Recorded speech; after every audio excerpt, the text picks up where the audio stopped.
Mübarek Kandil gecesi Peygamber Aleyhissalatu vesselam'ın mağaraja çıkıp acayip garayip Hudaý Taala'nın kudretli zatlarını görüp pes aylanıp gelmeğinin barasına ayarla onunmada erkek de onunmada tamam Müslümanlara bunu yayratıyaz ki eşitip bu gecenin faziletine kalmaz yani bu gecenin havanı nail olur yani şu sebepten bunu biz inşallah öz yavrum yani ağıtığım Kemalettin Can bile bulam iştirak etti.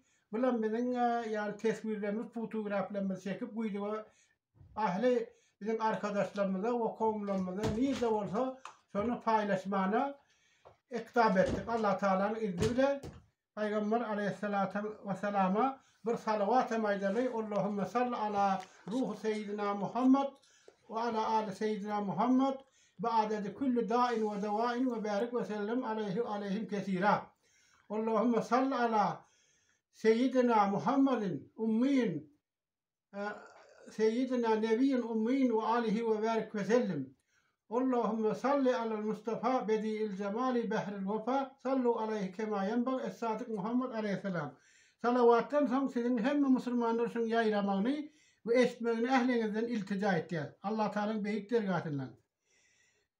Bu kıssa Hazreti Resul-i Ekrem sallallahu aleyhi ve sellem hikayeler yani mağaraja çıkanların beyanıdır. Kavluhu tebarek ve teala subhanellezi esra bi abdihi leylen minel mescidil haram ilel mescidil aksellezi barekna havlehu dedi. Bu sure-i Esra'da gelen ayet delil oldu.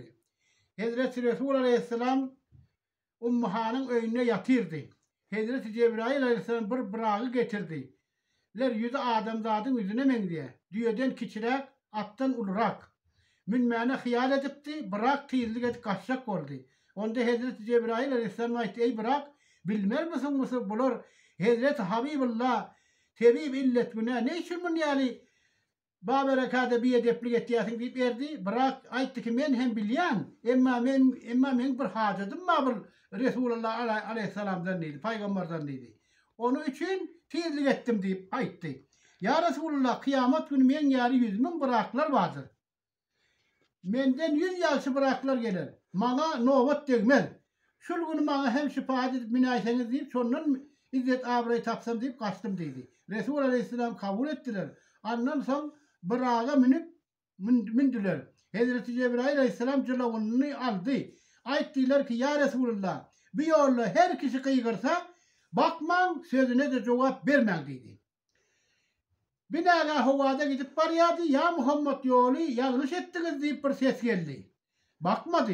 Ondan sonra yoluna bir kıyıl gep soradı. Cevap vermedi. O korkusu şeytan, ondan sonkusu dünyadı.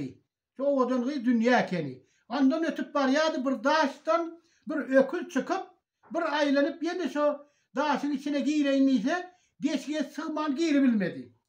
Cebrail Aleyhisselam ayette ol daş ımmatlandır. Ol öküz ağzından çıkan yaman sözüdür. Aydandan sen puşman olup kaytarıp ol deşine girdirebilmez. Ağızdan çıkan söz yaman olsa dünya ahirette şermenine olur dedi. Ondan yine geçip baryadılar 2 kişi yoluktu. Biri karlı biri yaş. Yaşa iltifat etti karlığa bakmadılar. Hazreti Cebrail Aleyhisselam ettiler.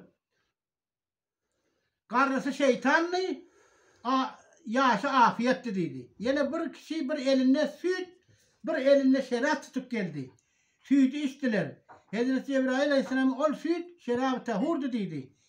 Bir doğduğun zehirdi dedi. Ümmetlerinin hem behiç şerbendinden içer dediler. Ondan sonra Resul-i Ekrem Bihterîn Alem sallallahu aleyhi ve sellem aittiler. Ondan geçip baryadım bir perişte 4 don getirdi. Biri ak don, biri yaşıl don, biri kara don, biri sarı don. Ak bile yaşıl haladım. Biraderim Cebrail aitti. Ak don şeriatın, yaşıl don mumunlar, karası kafirler, sarısam cehitlerdir dedi. Cehitler donudur dedi. Onları almadığınız kovu oldu dedi. Ondan sonra geçip baryadım, bir karlı kişi odun cemlep hem ne açı ditçi dehedet diye götürebilen o, yeni cemlemeni başlıyor. Yeni odun topluyor. Köşiş et diye. Biraderim Cebrail aitti, bu ehli dünyadır dedi. Dünyada prifite olup, dünyadan gafıl olup, ahiretten gafıl olup, dünya kızıkıp, 1 rupiyan, 10 rupiya çekip, tapı talaş edip, Allah'tan ne namazın yok ya, ne olasın tut ya. Hak'tan birane adamlar gafıllardır deyip haber verdi. Yok dünya ni itibar bildiler ahiretten dediler. Andan geçip baryadım bir kişi kuya kovanı salıp su tart ya kova kuvurçuk ya. Biraderim Cebrail etti. Ol riya bilen. İyilin gözüne men yağışı takva deysinler deyip edilen ibadetlerdir dedi. Köp kişiler taat diyer, ol taat der, bihasiyet taat deyir. Onun taat olmaz. Allah'tan korkup mescide varmalı. Allah'tan korkup namaz okumalı. Allah'tan korkup zekat vermeli. Allah'tan korkup hac ziyaretini etmeli. Anda yine bir yerde iki kadın aş var. Biri halal, biri haram göz kaynaktır. Bazılar halalı koyup haramı yerler. Hazreti Cebrail etti. On yani kişilerdir ki özünün halal cüfti ayalı durup yaman heleyler bile sohbet edip lukma takıp onları zinaat diyenlerdir dedi. Ondan geçip baryadım Mescid-i Aksa geldim. Bıraktım düşüp mescide geldim. Köp halk durup dururlar. Sordum bunlar kimler deyip. Biraderim Cebrail etti. Bunlar cemi peygamberlerin ruhlarıdır dedi. Sizi bereketinizden görmek için bir yere cem olurlar dedi. Bunlar beni mehrabe oturttu. 2-3 rekat namaz butur vacip okuduk. Onlar bana iktida etti. O 2 rekat elim çerekir. Son 2 rekatı lila fıkrayın. Fatiha'nın üstüne zam ettim. Ondan sonra bir hancıraga yettim. Bir şatur gördüm. 3'ü asmanı deyip duruptur. Bir parası gümüşten, bir parası altından kızıldan. Perişleri bu şaturun asmana çıkıp geliyerken. Ondan ötüp bir derya gördüm. Her nuri ki şu dünyada var iken şu deryan şöhleteken. Deryan gözü ışak göm yok oluptur bir katra su gelecek o. Daman o. Havanı gök görünmüyor. Şu su. Şu deryan şöhleti su. Ondan şemarın hazinesine vardım. Yettim. 70 bin kulp sarmıgalı. Her bir kulpuna 70 bin perişte mehakkil. Bu asman o oldu. O acayibat garayiplerini gördüm.